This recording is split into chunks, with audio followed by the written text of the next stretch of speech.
عظیم الشان دولت ہے اخلاص، دلوں کو خالص کرنا۔ اور اللہ تبارک و تعالی نے قرآن مجید فرقان حمید میں اسی چیز کا حکم دیا ہے کہ وما امروا الا لیعبدوا اللہ مخلصین لہ الدین۔ اللہ مالک کائنات نے اپنے بندوں کو صرف اس بات کا حکم دیا ہے کہ وہ صرف اپنے رب کی عبادت کریں، مخلصین لہ الدین، اس اللہ کے لیے خالص اس کا دین کر دیں، عبادت خالص اللہ کی رضا کے لیے۔ کوئی بھی کام کرنا ہے وہ خالص اللہ کی رضا کے لیے، اس میں دکھاوا مقصود نہ ہو، ریا مقصود نہ ہو، اللہ سے ہٹ کر اور کوئی مفاد یا مقصد اس کے اندر انسان کا خلط ملط نہ کر دے۔ کام تو اللہ کے لیے کر رہا ہے لیکن ساتھ ساتھ کوئی اور چیز بھی شامل حال ہو گئی ہے تو اس سے اپنے آپ کو بچا لے۔ خالص اپنے دین کو خالص اپنے اللہ کے لیے کر لے۔ سجدہ کرتا ہے تو خالص اللہ کے لیے، نماز پڑھتا ہے تو خالص اللہ کے لیے، دعا کرتا ہے تو خالص اللہ تعالیٰ سے، یعنی اپنی عبادتوں کے اندر، اپنے معاملات کے اندر خلوص پیدا کر لے۔ یاد رکھیں جب انسان مخلص ہو جاتا ہے اللہ کے ساتھ، اخلاص اس کے دل کا معاملہ، دل اتنا صاف ہو جاتا ہے، دل اس قدر مخلص ہو جاتا ہے کہ ہر عمل وہ اللہ کے لیے، اللہ کی رضا کے لیے کرتا ہے، تو پھر اس کے عمل چاہے معمولی ہی کیوں نہ ہو، ان اعمال کا اللہ تعالیٰ بڑا وزن بنا دیتے ہیں، بڑی عزت بنا دیتے ہیں، اور بے پناہ قدر و منزلت والے وہ اعمال ہوتے ہیں جو صرف اللہ کی رضا کے لیے کیے جائیں۔ حدیث مبارکہ میں آتا ہے کہ رسول اللہ صلی اللہ علیہ وسلم نے ارشاد فرمایا، دو قسم کے واقعات ہیں۔ ایک حدیث مبارکہ میں آتا ہے کہ ایک آدمی چلتے ہوئے جا رہا تھا تو اس نے رستے کے اندر ایک کانٹے دار جھاڑی دیکھی کہ کانٹے والی شاخ پڑی ہوئی ہے، اس نے اس کو اٹھایا اور سائیڈ پہ پھینک دیا۔ مقصد کیا تھا کہ میرا رب راضی ہو جائے، کہیں ایسا نہ ہو کوئی بندہ یہاں سے گزرے اور اس کو تکلیف پہنچے، یہ کانٹا اسے چبھ جائے۔ معمولی سا عمل ہے،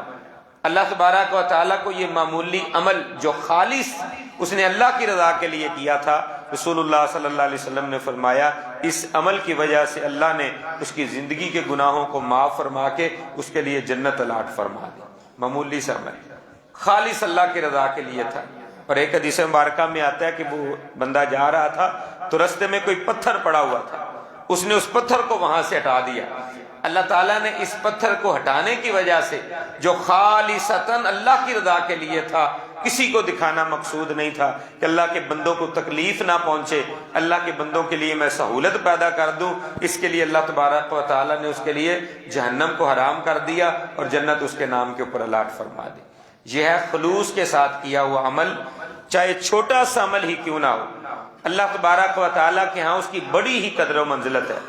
اور خلوص سے ہٹ کر عدم خلوص کے ساتھ کیا ہوا عمل،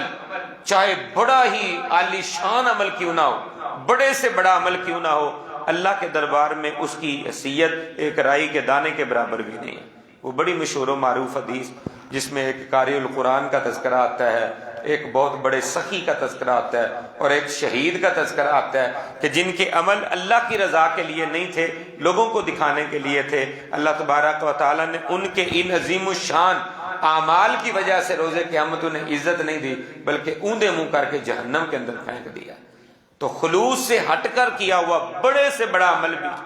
وہ مالک کائنات کے دربار میں شرف قبولیت نہیں پاتا۔ ایک حدیث مبارکہ میں آتا ہے کہ ایک بندہ لمبا سفر طے کرتا ہے، اس کے بال پرا گندہ ہیں، کپڑوں کے اوپر بھی گرد و غبار جم چکی ہے، لمبا سفر کر کے وہ بیت اللہ میں پہنچتا ہے اور کہتا ہے لبیک اللہم لبیک لبیک لا شریک لک لبیک، ترانے پڑھ رہا ہے، صفا مروہ کر رہا ہے، طواف کر رہا ہے، مینا جاتا ہے، مزدلفہ جاتا ہے، عرفات جاتا ہے۔ حج جیسی عظیم الشان عبادت، اتنی عظیم الشان عبادت کہ جس کا کوئی مثل نہیں ہے، اتنی بڑی عبادت کرتا ہے جس میں مال بھی خرچ کرتا ہے، وقت بھی صرف کرتا ہے، اور جسم کی قوت و توانائیاں بھی صرف کرتا ہے، ساری عبادات ایک مجموعہ اس کے اندر موجود ہے، وہ کرتا ہے، لیکن اللہ تعالیٰ آگے سے کہتے ہیں لا لبیک ولا سعدیک، تیرا لبیک کہنا مجھے قبول نہیں ہے، تیرا سعدیک کہنا مجھے قبول نہیں ہے۔ وجہ وہی کہ تیرا رزق حرام کا تھا، لباس تیرا حرام کا ہے، اور اس کے اندر خلوص نہیں ہے،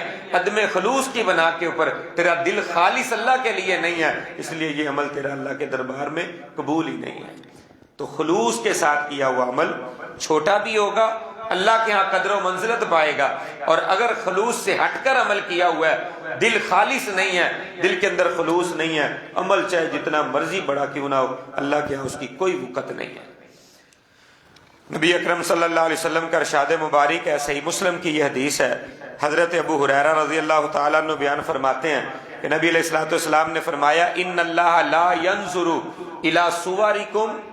ولا اموالکم ولکن ينظر الى قلوبکم واعمالکم۔ اللہ تعالیٰ تمہارے خوبصورت چہروں کو نہیں دیکھتا،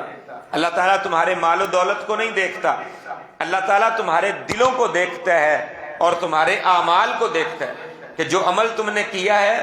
خالص نیت کے ساتھ، خالص ارادے کے ساتھ، دل کی پاکیزگی کے ساتھ کیا ہے، یا اللہ کی محبت کے ساتھ دیگر محبتوں کو بھی شامل کر کے کیا ہے۔ تمہارے دل کے اندر خلوص کتنا تھا، جو عمل کیا ہے خالص کتنا کیا ہے، صحیح اور درست کتنا کیا، اللہ اس چیز کو دیکھتے ہیں۔ تو اعمال اور قلوب دیکھے جاتے ہیں، تو دلوں کو پھر خالص کرے نا، تاکہ چھوٹا عمل بھی ہو تو اللہ کے یہاں شرف قبولیت پائے، عمل چھوٹا بھی ہوگا تو اللہ کے یہاں شرف قبولیت پائے، لیکن اگر عدم خلوص پر ہوگا تو اس کی کوئی حیثیت نہیں ہوگی۔ قدر و منزلت دیکھیں، حدیث مبارکہ میں آتا ہے رسول اللہ صلی اللہ علیہ وسلم نے فرمایا، حضرت ابو ہریرہ یہ حدیث کے راوی ہیں، صحیح بخاری اور ابن ماجہ دیگر حدیث کی کتابوں میں موجود ہے، رسول اللہ صلی اللہ علیہ وسلم فرماتے ہیں من صلی علی جنازۃ، جو بندہ کسی بندے کی نماز جنازہ ادا کرتا ہے، فلہ قیرات، اس کے لیے ایک قرات اجر و ثواب ہے۔ جو بندہ کسی کی نماز جنازہ ادا کرنے کے لیے چلا جائے اللہ کو راضی کرنے کے لیے خلوص کے ساتھ، تو اللہ تعالیٰ ایک قرات اسے ثواب عطا فرماتے ہیں۔ وَمَنِ انتظر، جو بندہ نماز جنازہ ادا کرے پھر اس کے بعد انتظار کرے، حتیٰ یفرغ منہا، حتیٰ کہ لوگ اس کی تدفین سے فارغ ہو جائیں، میت کو دفن کر لیں پھر دعا کریں، فارغ ہو گئے، فَلَهُ قَيْرَاتَانِ، رسول اللہ صلی اللہ علیہ وسلم نے فرمایا اللہ اس بندے کو 2 قرات اجر ثواب عطا فرماتے ہیں۔ قیلا، کہا گیا اللہ کے پیارے نبی وَمَلْ قَيْرَاتَانِ، یہ قیراتان کیا ہے، 2 قرات کیا ہیں، یہ اجر و ثواب کتنے ہمیں نہیں پتا۔ قال، آپ صلی اللہ علیہ وسلم نے فرمایا مثل الجبلین، بڑے بڑے پہاڑوں کی طرح، 2 بڑے بڑے پہاڑوں کی طرح اللہ اجر و ثواب عطا فرماتے ہیں۔ اور ایک حدیث مبارکہ میں آتا ہے احد پہاڑ کا رسول اللہ صلی اللہ علیہ وسلم نے نام لیا کہ احد پہاڑ جتنا اجر ثواب ایک قرات